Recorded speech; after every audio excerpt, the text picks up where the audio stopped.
தொல்காப்பியம் நூல் குறிப்பு பார்க்கலாம். தொல்காப்பியத்தில் தொல்காப்பியத்தை எழுதினவர் தொல்காப்பியர். எழுத்து, சொல், பொருள் அப்படின்னு 3 அதிகாரம் இருக்குது. ஒவ்வொரு அதிகாரத்துலேயும் 9 இயல்கள் இருக்குது. மொத்தமாக 27 இயல்கள் தொல்காப்பியத்தில் இருக்குது. எழுத்ததிகாரம் நூலின் மரபு, மொழி மரபு, பிறப்பியல், புணரியல், தொகை மரபு, உருபியல், உயிர் மயங்கியல், புள்ளி மயங்கியல், குற்றியலுகர புணரியல் அப்படிங்கிறது எழுத்ததிகாரம். சொல் அதிகாரத்தில் 9 இயல்கள்.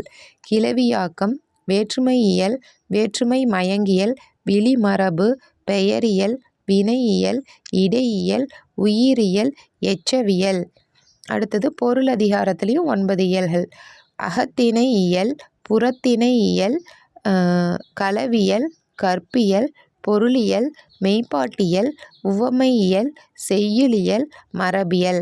ஆக மொத்தம் தொல்காப்பியத்தில் 27 இயல்கள் இருக்குது.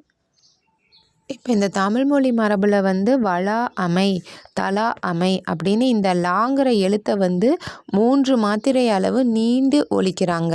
அந்த மாதிரி லாவை நம்ம 3 மாத்திரை அளவு நீண்டு ஒலிக்கிறோம்னா அந்த உயிரெழுத்தை நீண்டு ஒலிக்கிறனால உயிரிழபடை அப்படின்னு பேர்.